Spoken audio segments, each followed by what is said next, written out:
All right. Okay. So today, I was thinking. Working on a script for an audition here. It's due a day or so.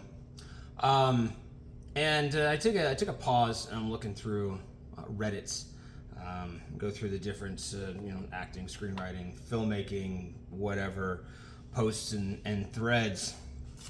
And it was, what's your hot take for the day? And so I'm reading through these hot takes and come across quite a few of them talking about overrated actors and what they feel is an overrated actor.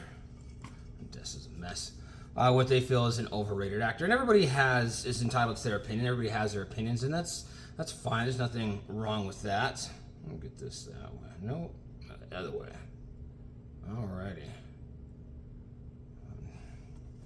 Scoot over, try to center myself here. So everybody has their hot takes, and it's an opinion. So who really cares? It's all opinion based. But I'm seeing these posts, and I'm not offended. I just thought it was interesting. So, people like they're saying, oh, Johnny Depp is overrated. Daniel Day-Lewis is overrated. Heath Ledger's Joker was overrated, and I personally I disagree. I think those performances and those actors are top notch, and in my opinion, something to be studied. But as I read into the posts on further into their text on why that they feel this way, it seems to be almost unanimous about. It's like, well, they're portraying these characters and they don't have any soul. They don't have any depth to them. They don't. What else were they saying? It's they feel more of they feel cartoonish and too much of a caricature. Is it caricature? Anyways, they're too much, and I don't feel that's good acting, and I think it's overrated. Now, it kind of depends on where your acting background comes from. If you come from, say, theater, I mean, that's going to be a little bit on the normal side, because everything is to a point cartoonish in theater. Even when you're playing a role that hits a little bit more on the reality side, it's still going to feel like a cartoon character. And here's my take and almost challenge to other actors who are getting into it. It's really easy, just because you may not appeal to that particular performer or performance. I have my own biases and I have my own opinions about stuff. For example, I could possibly say or state, I'm not really, just as an example, it's like, oh, well, like Zendaya is really popular right now. I could say, well, I feel Zendaya is overrated. But that's quick and it's a little harsh. Someone who is more of a fan than I am, and maybe it was a performance or just something about her that just doesn't, click for me. But someone who's a fan, who studies her a little bit more, or who does like her performances, could say, okay, well, let's look at this from a different perspective, which is, have you watched it this way? Have you gone into it with this mindset and looked at it with these eyes here? It's like, oh no, maybe I haven't done so. It's like, oh, well, then you'll find she's actually an incredible performer. So it's the same thing with just about everyone. Someone that my hot take would be Tom Cruise is underrated as an actor. You can go just about there's a lot of videos. I've seen lots of videos on like TikTok or YouTube Shorts talking about, especially when you go to the comments, how Tom Cruise is an overrated actor. He's not that good, yada, yada, yada, yada. But if you look at, and I even have it on my laptop right here, when you start looking at the movies, the films he's done and the characters he's played, I mean, I'm older. I'm, almost 50 now, so I've watched his career all the way back to The Outsiders. I have that on DVD back there next to my bookshelf. But you look at Vanilla Sky, you look at what he's done for Mission Impossible. Those are excellent performances. Interview the Vampire. I remember Interview with the Vampire because there was a lot of controversy from the writer, Anne Rice. When Tom got cast, she was just so against it that she was like petitioning and protesting and all this other bullshit. And this was back in 93, 94, something like that. Then I think she watched some dailies with him, and she's like, oh, I was wrong. It's like, you're damn right you were wrong. It was an incredible performance.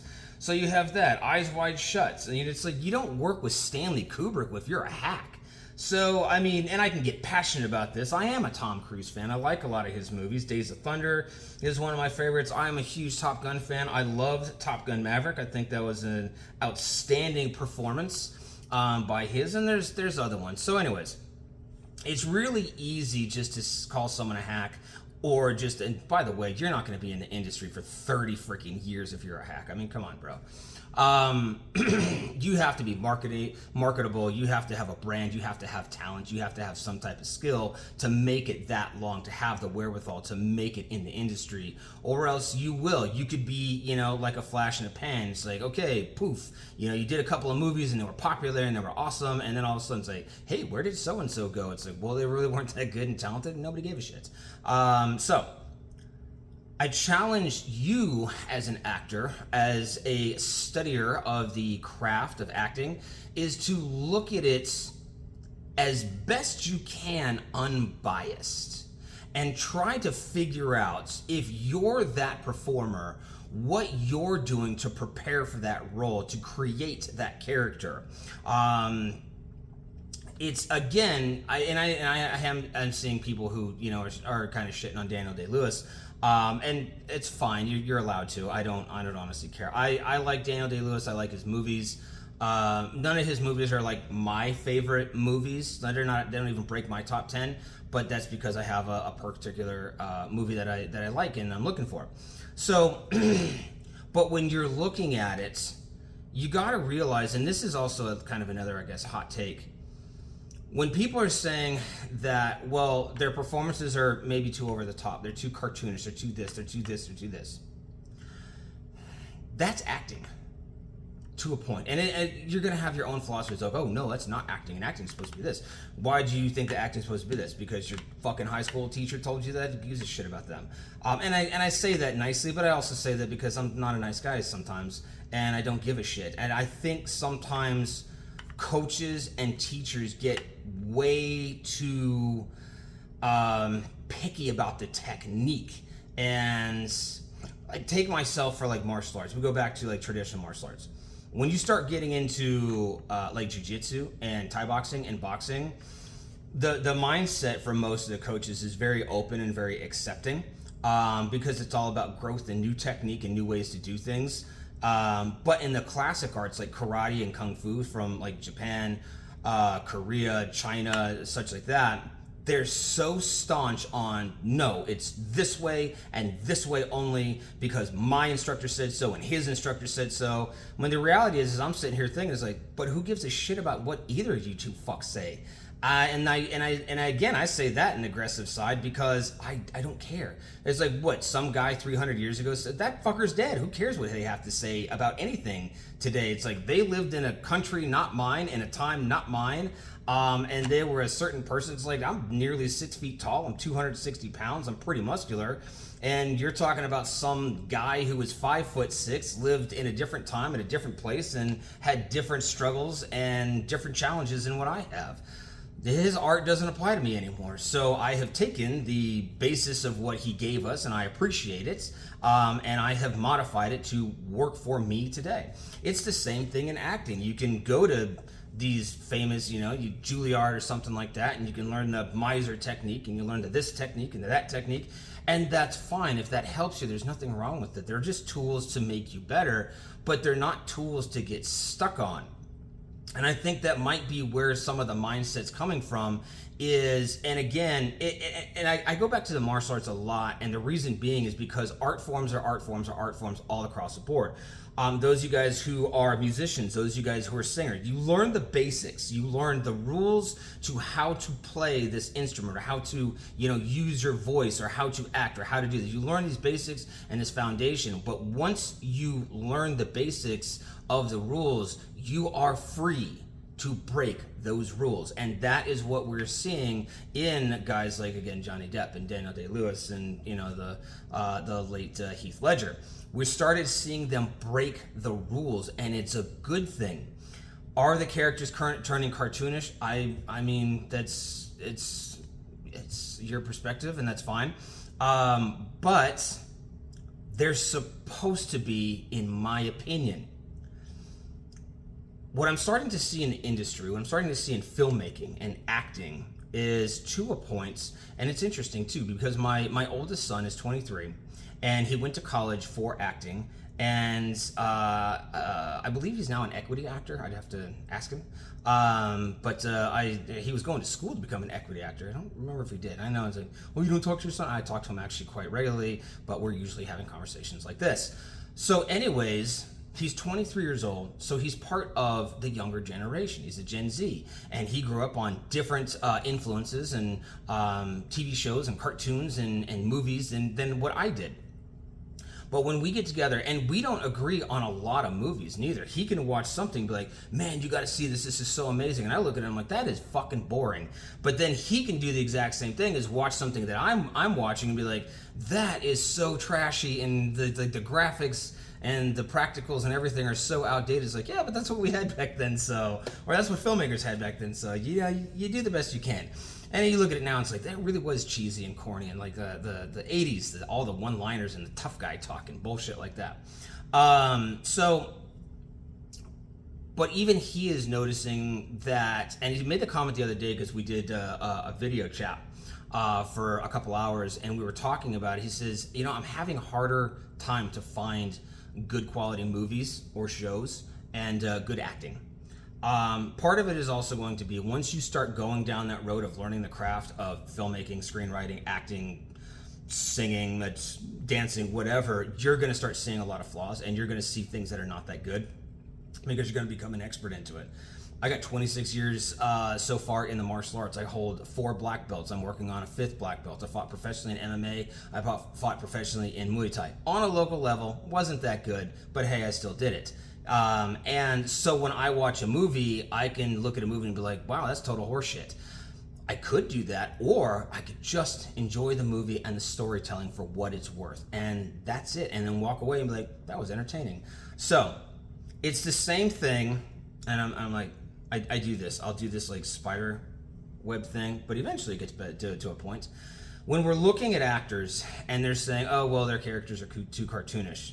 And when I say to a point, they're supposed to be, because writing and storytelling now, what's ending up happening, in my personal opinion, I'm starting to notice a shift away from characters. And I'm starting to see more of an introduction of real people. And that's fucking boring to me. So maybe these young actors, these young screenwriters, these young filmmakers are saying, well, I don't like Butcher Bill.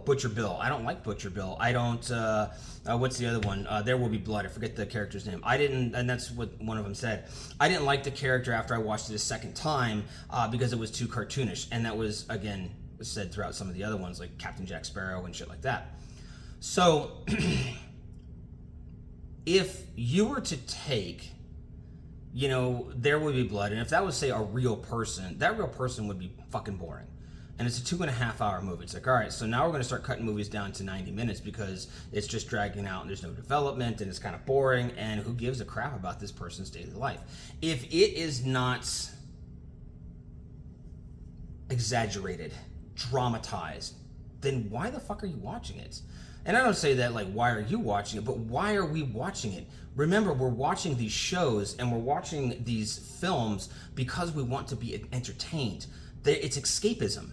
We want to feel something. There is a magic in movies, in my personal opinion. There's a magic in stories.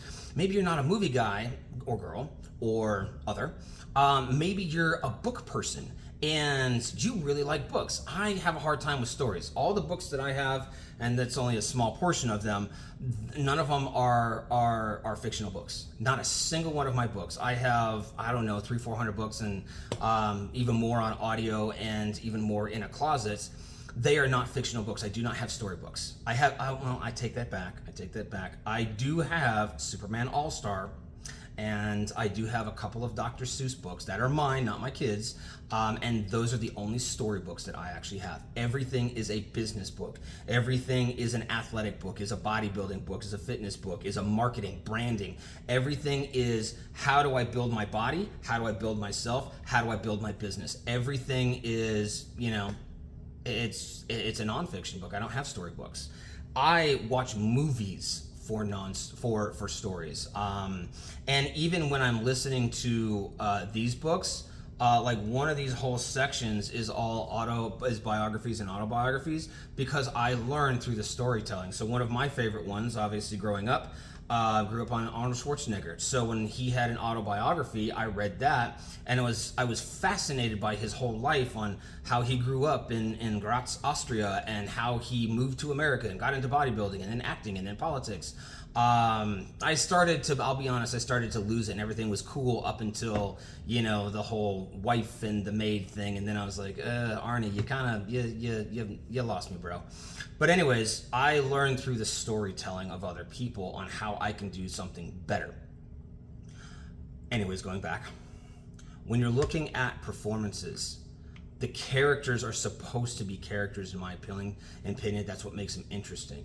So you can say, Daniel Day-Lewis is There Will Be Blood. You can say the characters, it's too over the top. It's like, would you have watched a 2-3 hour movie if it wasn't over the top? If he wasn't as dramatic as it was, would you watch it? Same thing with Heath Ledger's the Joker. It's like, well, the Joker's not a real person. It's not a real character. If you would have taken the Joker and turned it into a real person, even when you watch Joaquin Phoenix Joker, it was still over the top. He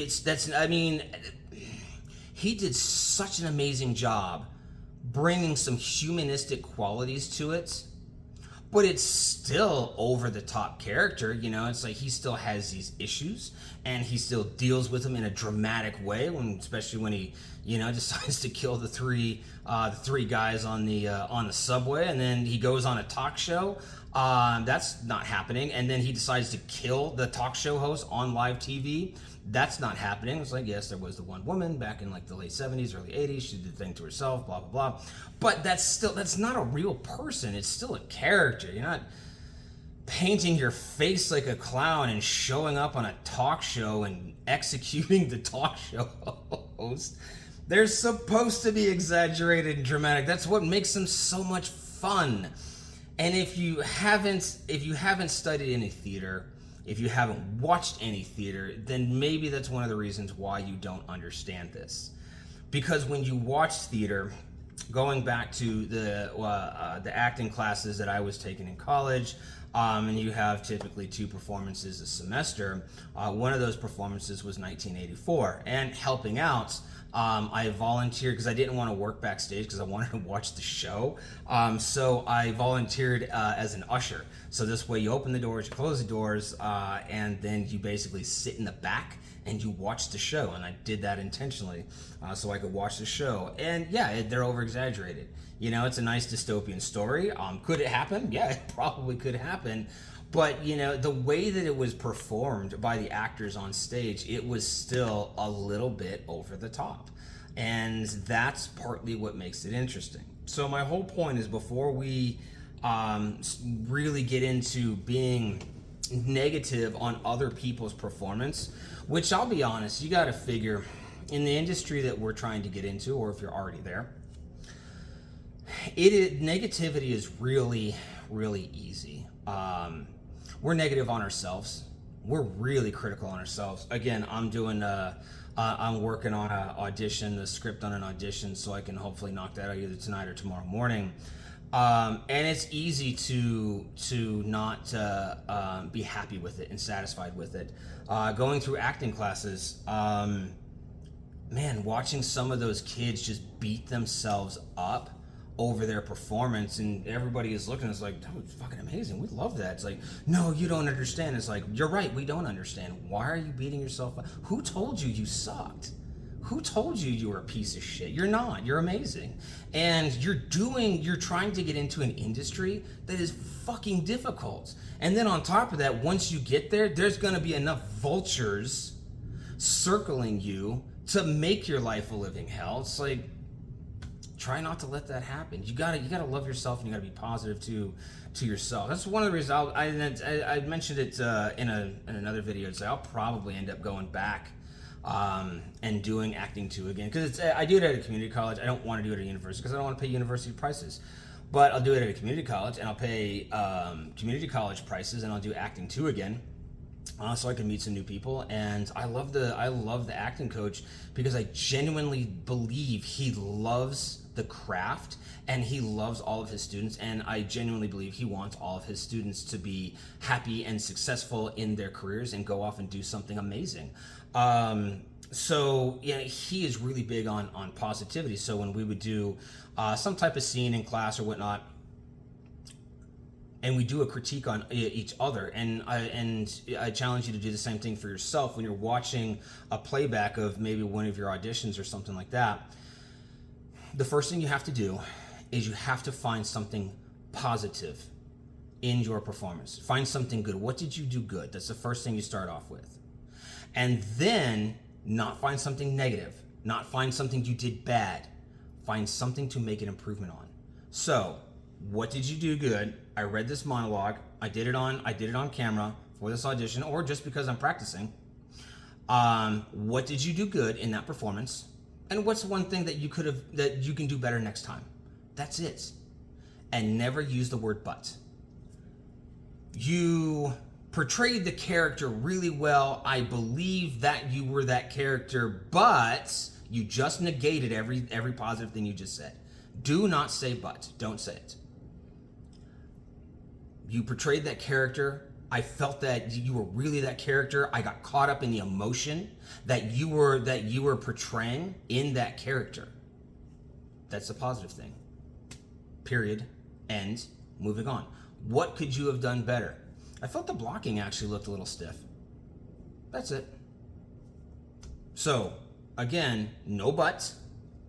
Positive. Improvements.